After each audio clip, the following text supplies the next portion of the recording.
Welcome to Principal Center Radio, bringing you the best in professional practice. Here's your host, Director of the Principal Center and Champion of High-Performance Instructional Leadership, Justin Bader. Welcome, everyone, to Principal Center Radio. I'm your host, Justin Bader, and I'm honored to welcome back to the program for the third time Paul Tough. Paul is the author of several books, including Helping Children Succeed, How Children Succeed, and Whatever It Takes, Joffrey Canada's Quest to Change Harlem and America. He is a contributing writer to the New York Times Magazine and a regular contributor to the public radio program This American Life.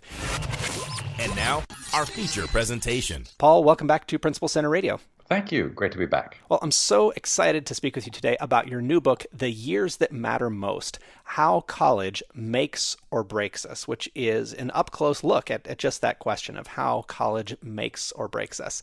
Take us into the research that you did for this book, the reporting that you did for this book, and what you found about how college makes or breaks us. Sure. Well, the reporting took me a while. This was not a super fast book. I spent 6 years working on it. I counted up and I went to 21 states and talked to lots of different people. I mean, my reporting sort of followed two paths at the same time. First of all, I talked to a lot of young people, students at the end of high school and the beginning of college as they were making that transition, trying to understand the way these two big themes of higher education and social mobility were playing out in their lives. And then I spent a lot of time reporting with experts of all kinds, educators and economists and psychologists, trying to understand their research that would answer these questions about the role that college was playing in our lives these days.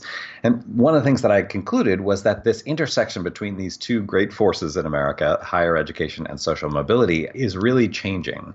It's become, I think in the past, college was this very straightforward engine of social mobility. It was the thing that would power low-income or working-class kids when they were aspiring to a higher class as adults.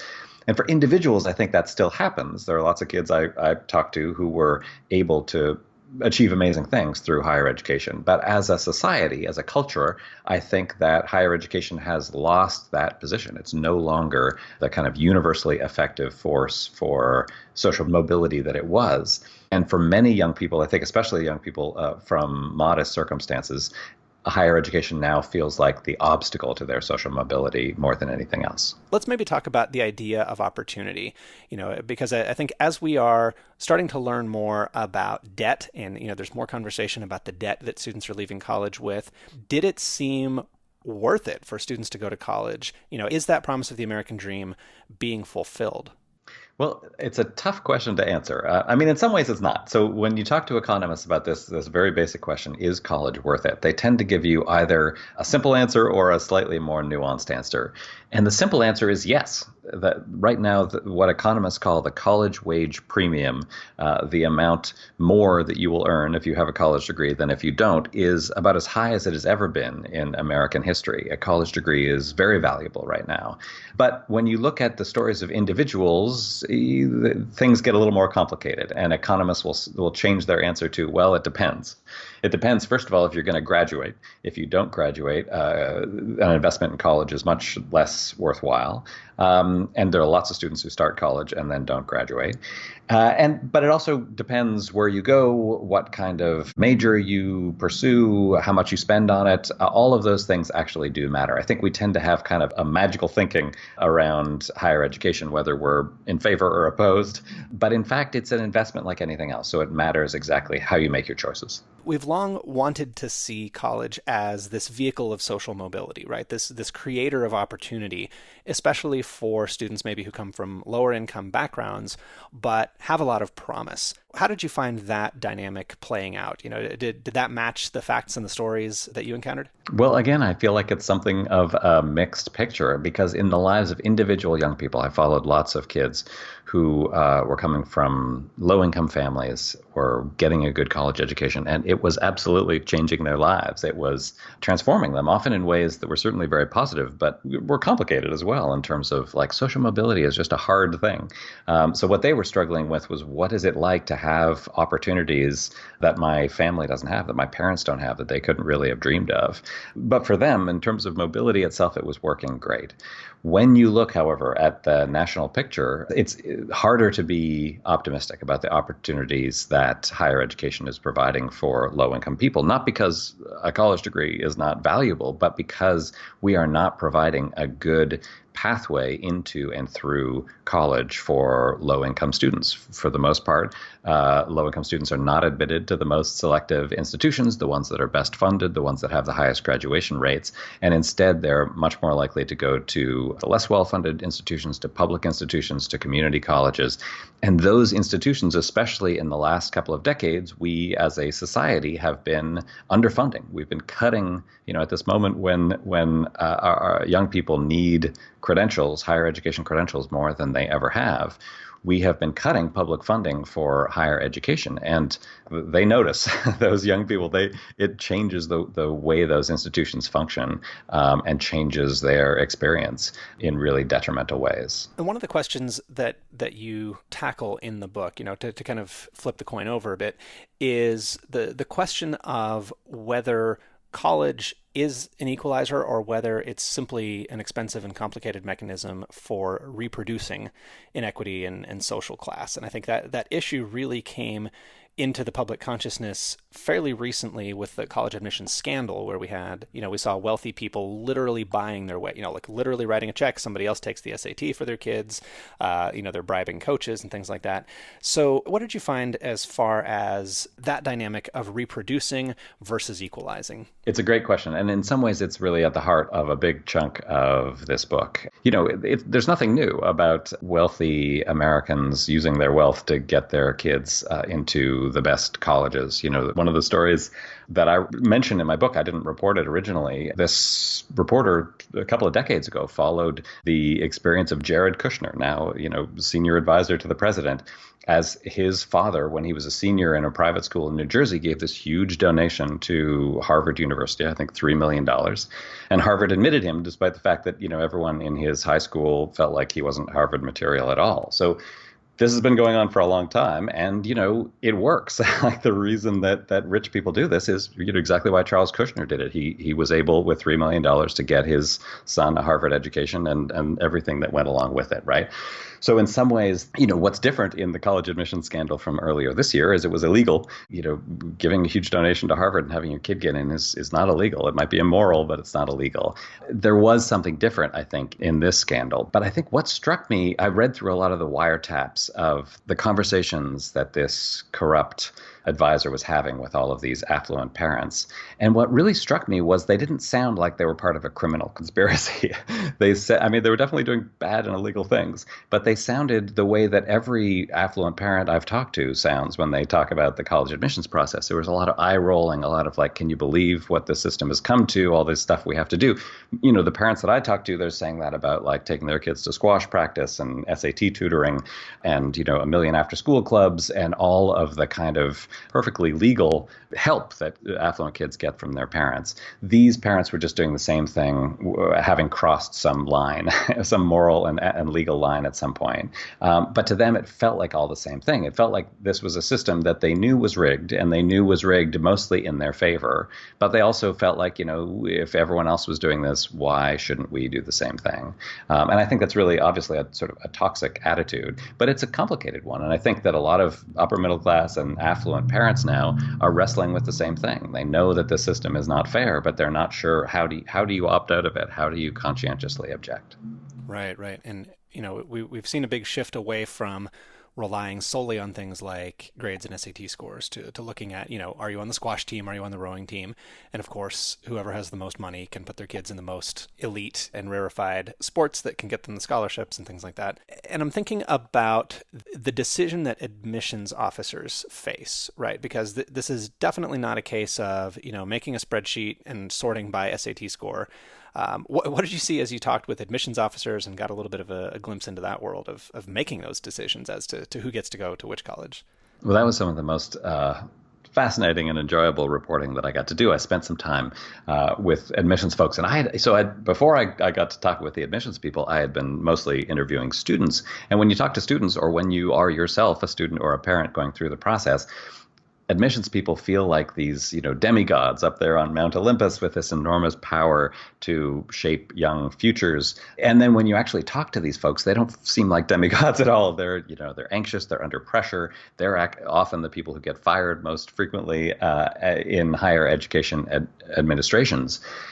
And it's because they have, at most universities, they have become responsible not just for shaping a class each year, but for keeping the institution afloat. More and more institutions depend on tuition revenue, and a lot of them aren't making enough money from their tuition. 25% of private higher education institutions right now are running a deficit each year. They're losing money each year. So despite the fact that they're charging these enormous amounts, they're not bringing in enough. And so there's pressure on these admissions people to admit more rich kids, because that's the way that you make your budget. And I think for a lot of them, part of the stress of the job is that that's not actually what they want to do. They want to admit the best students, the students who they think can benefit most from the education that their institutions offer, which I think often means a much more diverse, especially socioeconomically diverse class. But I think they also feel like there's this kind of imaginary way that we talk about college admissions, and it mostly makes their job harder because they can't be honest, they can't be forthright about what's really happening at admissions. So young people come to that process, taking advice from their parents, taking advice from their guidance counselors, putting in their best effort on the essay and, sending in their grades and test scores and so forth. How does that translate into the student experience? Because, we hear about a lot of students who just feel like a fish out of water, who feel like they don't belong. Maybe they got into a better school than they thought they would. They're high performing first generation college student. What's happening in the student's mind, with their peer group, their identity, their, take us into some of the experiences that students are having after that admissions decision is made. Because it goes from being this hypothetical thing that adults manage into this very real and kind of all-consuming environment for the student. And that student has got to get to graduation, right? Yeah. So, college is confusing. It's a weird place to be, and it's a confusing time of life. One of the things that is so striking to me, so I call this book The Years That Matter Most. I mean that in sort of two different ways. One is through the lens of economics. This is what economists now understand, is that when you think about social mobility, it's those years right after high school, the decisions you make and the decisions that are made for you, that are the very powerfully predictive in terms of what your economic trajectory through life is going to be. But at the same time, as we all know, especially if we know teenagers, this is also a time where young people are sort of becoming themselves. Whether they go to college or not, those years at the end of adolescence and the beginning of adulthood are crucial in shaping who we are. And a lot of young people are pretty fragile and are trying on new identities, trying to figure out who they are and where they belong.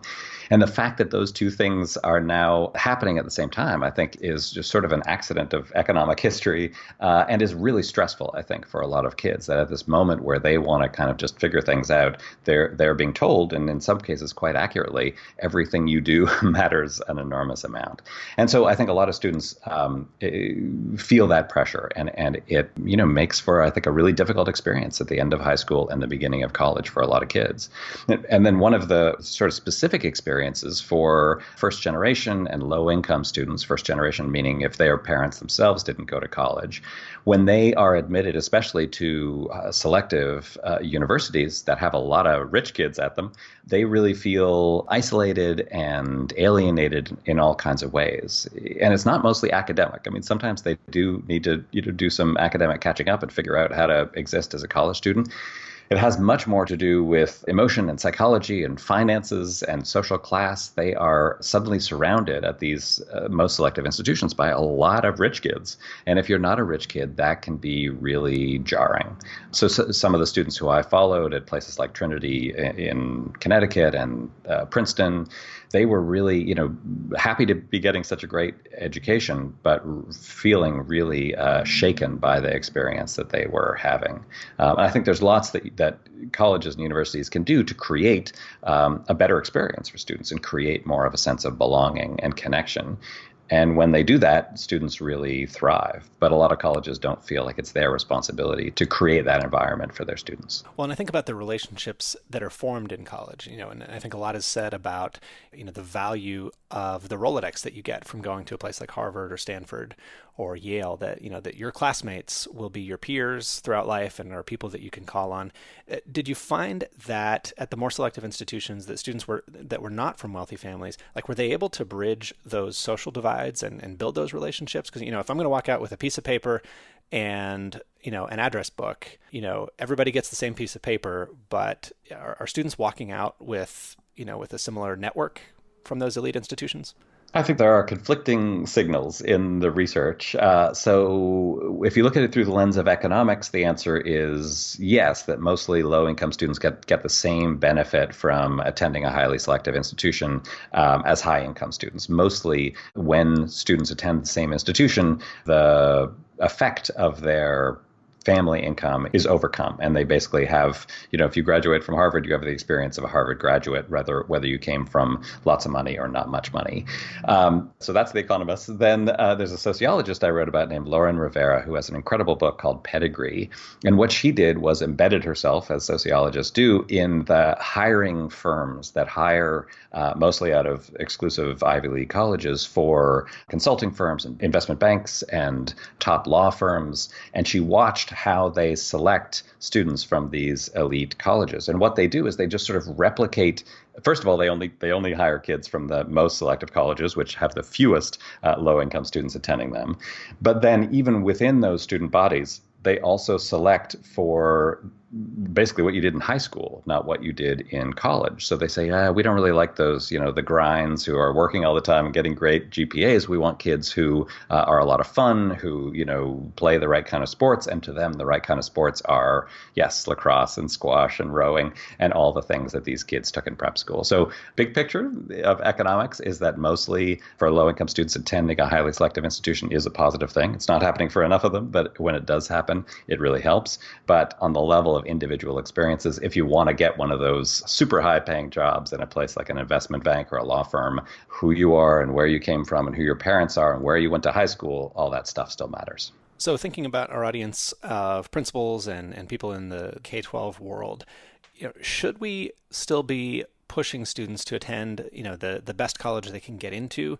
Should we be pushing all students to attend college? Like, did you find any stories from the field that made you kind of question that push? Because I know we're doing a lot of soul searching in K-12 education about, career and technical education and whether college is something that we should really say is for everybody. What came up in your reporting? It's a great question, and I think it's one, there's a whole chapter in my book where I think through this question and follow a few different students who are on the line of trying to figure out whether they should go to college or not. And I think basically, if you're a principal, if you are in K-12 education right now, working in a high school, it is fair to say that all of your students need some kind of post-high school credential. It is extremely difficult for young people, especially young people who are not coming from well-off families, to achieve a middle-class life with only a high school degree. It happens very, very rarely. And so you need to do something. You need to have some kind of higher education, which means some kind of college, whether that's a 2-year or a 4-year college. It depends on the student, depends on their interests, but they need something. And so to my mind, rather than saying, well, who should go to college and who shouldn't, it's wiser to say everybody needs higher education. Let's try to find for each individual student the right institution, the right program, the right major that's going to help them achieve their goals most effectively. Mostly, I think the situation is not that too many kids are getting degrees and then working at Starbucks. Mostly the problem, especially among low-income students, is that kids are getting out of high school, not going on to any kind of credential, and ending up in low-wage service jobs that they feel like they just can't escape from. So the book is The Years That Matter Most, How College Makes or Breaks Us. Paul Tough, thanks so much for joining me again on Principal Center Radio. Well, thanks so much for doing it. I really appreciate it. Thanks for listening to Principal Center Radio. For more great episodes, subscribe on our website at principalcenter.com/radio.